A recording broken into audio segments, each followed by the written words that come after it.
కిరణ్ రాయల్కి ఉన్న గొడవ ఏంటి, కారణం ఏంటి, వివరాలు చెప్పండి. ఒక వీడియో పంపించడం జరిగింది. దాని కింద కిరణ్ ఒక వీడియో పెట్టాడు. ఫస్ట్ నేను దాని గురించి చెప్పాలనుకుంటున్నాను. ఒక 1 year బ్యాక్స్, ఇది 2023లో జరిగింది. నేను హాస్పిటల్లో ఈరోజు ఎలా ఉన్నానో అలానే ఉన్నాగా అతని మీద ఎక్కడ ఇష్యూ అవుతుందో అని చెప్పి అక్కడికి వచ్చి మా చిన్న అబ్బాయిని బెదిరించి కాళ్ళు పట్టుకొని, నా పొలిటికల్ లైఫ్ ఇది స్పాయిల్ అవుతుంది, నాకు ఇన్ని సంవత్సరాలు నా గోల్ స్పాయిల్ అవుతుంది, ఇప్పుడు మీరు ఇలా చేశారంటే అని చెప్పి ఒప్పించి నాకు అప్పుడు ఇమీడియట్గా 5 lakhs ఇస్తానని చెప్పి మొత్తం 30 lakhsకి ఇస్తానని చెప్పి ఒప్పందం చేశాడు సార్. దానికి నేను 1% కూడా ఒప్పుకోలేదు. ఎందుకంటే నేను ఇచ్చిన డబ్బులు 1,20,00,000. అది కాకుండా నా నగలు 25 సవర్లు సార్ మొత్తం. దీనికి నేను ఒప్పుకోలేదు. ఆ రోజు కూడా నా పిల్లలు వద్దమ్మా, ఇప్పటికి పోయిన పరువు చాలు, వద్దు, ఇక్కడికి ఆపేసే అన్నారు. కానీ ఆ తర్వాత కూడా అతను మమ్మల్ని బెదిరించడం కానివ్వండి, ఇవి ఏవీ తగ్గించలేదు.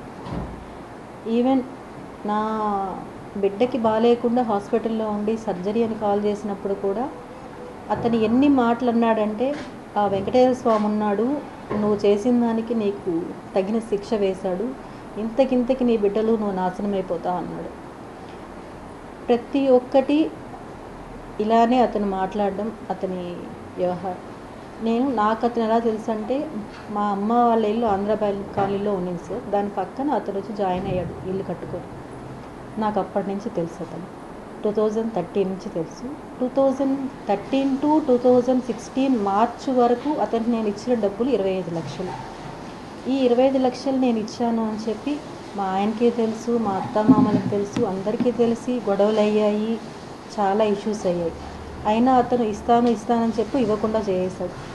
ఆ తర్వాత మా ఆయన ఎప్పుడైతే చనిపోయారో ఆ తర్వాత నేను పిల్లలు తిరుపతికి షిఫ్ట్ అవ్వాల్సి వచ్చింది. ఆ తర్వాత అతను మళ్ళీ కాంటాక్ట్లోకి వచ్చి ఈ అవసరం ఉంది, ఆ అవసరం ఉంది అని చెప్పి అతను అన్నాడు, ఆమెకు అంత డబ్బులు ఎక్కడి నుంచి వచ్చాయి అని. దానికి ప్రతి ఒక్కదానికి నా దగ్గర ప్రూఫ్ ఉంది సార్. ఎందుకంటే 1 ఎకరా భూమిని నేను వెంచర్ వేపించి సేల్ చేయించాను. ఇందులో పిల్లలు నన్ను ఎన్నోసార్లు అబ్జెక్ట్ చేసినా కూడా ఎందుకమ్మా అమ్ముతున్నావు అంటే, ప్రతిదానికి నేను వాళ్ళకి ఏదో కారణాలు చెప్పుకుంటూ అన్నీ అతనికి ఇచ్చాను. అతను మీరు అన్నట్టు ఇంతకుముందు నా వీడియో ఒకటి అతను రివీల్ చేశాడు. అది నాకు నేనే ఇచ్చిన వీడియో కాదు సార్. దాన్ని కూడా బెదిరించి ఇప్పించిన వీడియో అది. దానికి సాక్ష్యాలు కూడా నా దగ్గర ఉన్నాయి. అతను ఏ విధంగా అయితే నన్ను బెదిరించాడు, థ్రెటన్ చేశాడు అనేది ప్రతి ఒక్క సాక్ష్యం నా దగ్గర ఉంది. మీకు ఇప్పుడు జనసేన సార్, నేను ఒకటి చెప్పాలనుకుంటున్నాను. రాజకీయ పార్టీలు దేనికి నాకు ఎటువంటి సంబంధం లేదు, నాకు అందరూ ఒకటే. కానీ అతని అండ నేను జనసేన లీడర్ని, నేను ఏం చేసినా చెల్లుతుంది అనే ఒక అహంకారం అతనిలో ఉంది. నేను ఈ విషయం మీ అందరూ కలిసి నాకు పర్మిషన్ ఇప్పించి పవన్ కళ్యాణ్ గారికి పంపించగలిగితే నా దగ్గర ఉండే సాక్ష్యాలన్నీ కూడా నేను ఆయనకి చూపించి నాకు న్యాయం జరిగేలాగా నేను పోరాడతాను. ఈరోజు జరిగిన విషయం, నేను హాస్పిటల్ నుంచి ఇంటికి వచ్చిన వెంటనే మీడియాకి అది వైరల్ అయిన తర్వాత ఫోన్ చేసి మా చిన్నబ్బాయికి ఎలా బెదిరిస్తున్నాడంటే, రా నిన్ను చంపేస్తాను నేను, ఎక్కడున్నా మీరు అని చెప్పి బెదిరిస్తున్నాడు. అసలు ఈ సొసైటీ అంతా కూడా సార్ నాకు ఎలా అనిపిస్తుందంటే, నేను మోసపోయాను సార్. నేను మోసపోయాను ఒకరిని నమ్మి. అలాంటి సిచ్యువేషన్ నుండి నా లైఫ్ నేను బతుక్కుంటున్నా కూడా అతను ఏదో ఒక విషయంలో నన్ను ఇబ్బంది పెడుతూనే ఉన్నాడు సార్. ఇంకా ఒక చిన్న ఎగ్జాంపుల్, ఉదాహరణ, అతని మాటలు వినిపించాలంటే నేను తప్పకుండా వినిపిస్తాను సార్. అతని మాటలు ఇది వినడానికి నా పిల్లలకే నేను ఇంతవరకు దీన్ని వినిపించలేదు సార్. ఎందుకంటే ఒక తల్లిని ఇంకొక అతను మాట్లాడితే ఏ పిల్లలు భరించలేరు. ఈరోజు అవసరం కాబట్టి నేను వినిపించాల్సి వస్తుంది సార్.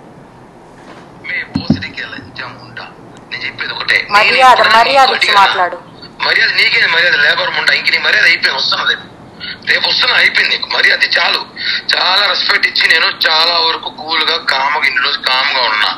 నువ్వు ఏదో అన్నావు కదా, నీ వల్ల నువ్వు చెయ్యి, నేనేదో చూపిస్తా. వస్తున్నా, రేపే వస్తున్నా. ఏం చేస్తావా? ఏం చేస్తానా? వచ్చి మాట్లాడతా. నువ్వేదో చేస్తానా? వచ్చి ఎక్కడికి పోతావో పో. నా ఇంటికా ఏమనుకుంటావు నన్ను నువ్వు? నీ మరిది అనుకున్నావా? బృందావల తమ్ముడు జఫానా కొడుకు అనుకున్నా నేమేనా? నీ కొడుకులు పెద్దోళ్ళైతే మడిచి నీ గుత్తలో పెట్టుకో. నా దగ్గర కాదు. కోసి వాత పెడతా. మర్డర్ కేసు పెట్టుకు జైలు పోతా. 40 రోజులు పెళ్లి తీసుకుని బయటకు వస్తా. నీ అమ్మ బుక్ చాలా చూస్తాను ఇట్లాంటివి. ఇది ఒక చిన్న ఉదాహరణ మాత్రమే సార్, చిన్న ఉదాహరణ మాత్రమే. అతను నా ఆఫీస్కి వచ్చి నన్ను ఎలా బెదిరించాడు అంటే, ఇది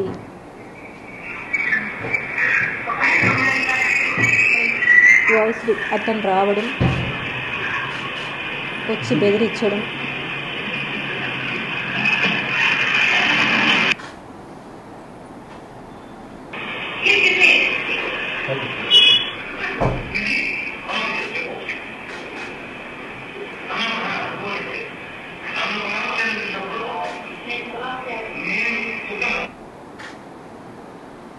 ఇలా ఒకటి కాదు సార్. ఇన్ని చేసినా కానీ నేను ఇన్ని ఇయర్స్ నేను కామ్గానే ఉన్నాను సార్. నేను ఈరోజు నా సిచ్యువేషన్ ఏమంటే, అతనికి నేను డబ్బులు ఇచ్చి నా పిల్లల భవిష్యత్తు నేను ఏమీ చేయలేకపోతున్నాను వాళ్ళకి. నేను నా డబ్బులు నాకు కావాలని పోరాటం చేస్తుంటే అతను బెదిరిస్తున్నాడు.